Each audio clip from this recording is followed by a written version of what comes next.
आंधी आवे या तूफान आवे, मत डरावा आग से, अपना बेटा के चट्टान बनाए। सौगंध बा हमरा सुहास के।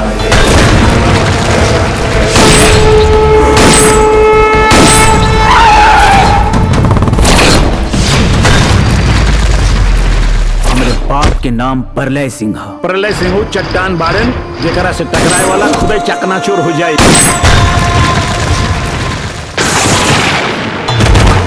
जुल्म सितम के नेव चलाए,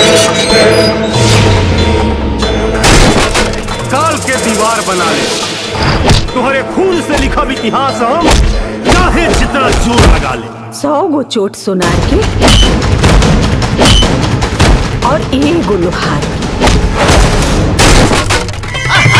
आइला दुपट्टा तू ढोपला शरीरिया, नाही तो लोग देखी मारी नजरिया। चुमुकनिया निखिच तोहर जवानी, कोनो पाजा में धक मजा मार ली ना, मार ली ना, मार ली ना हो। एक गोरी चांद कैसे रुपवा के बिगाड़ दी ना हो। 25 साल से आपन बेटा के तपा के बारूद बने तोरा के जरा के राख कर दे। ओकर इतना हिम्मत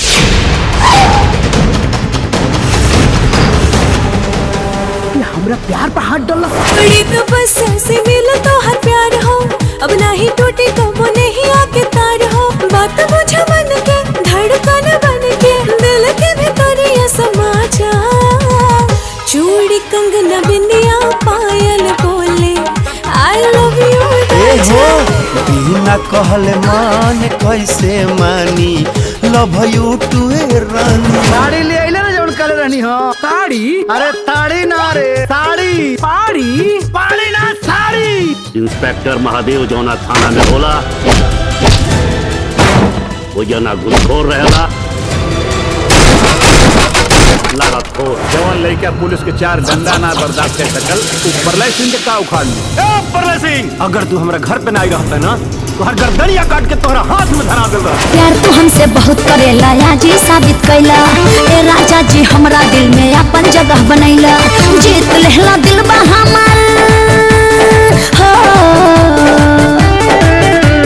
जीत लेहला दिल बा हमार बर्थडे मना के। होई जन्मदिन के, होई जन्मदिन के, होई जन्मदिन के पार्टी रे, आज डीजे बजा के। हमार बेटा में एगो शेर राजपूत के खून बा। प्रलय सिंह जैसन लाखों पापियन के मुकाबला अकेले कर सकेला। गुंडा बनतरी। अब तोरा बेटी के विदाई डोली में ना सीधे हमरा गन पॉइंट के गोली पर।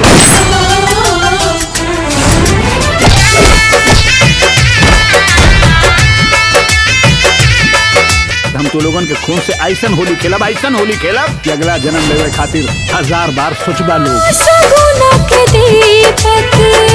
बहुत प्यार करेगा तुझसे, बहुत। टूटे न सपना जियरा डरे, टूटे न सपना जियरा डरे। तोहरे नाम के मंगिया सजाइब, तुझे न मिलबा त हम मर जाइब। बेटा चीर दे सीना। अबे सूरजवा, छोड़ दे हमारे बाबूजी के, वरना तोर छत्तिया से करजवा खींच ले। तेरा बाप के मारे के चलू तो तोरा इतना दर्द। तोर बाप जब हमरा बाप के मरले होई, हमरा माई के कितना दर्द भइल।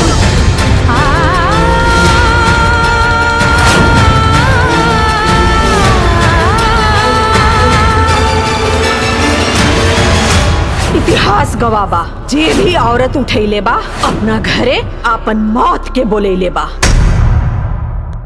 एक गोरी चांद कैसे रुपवा के बिगाड़ दी ना हो।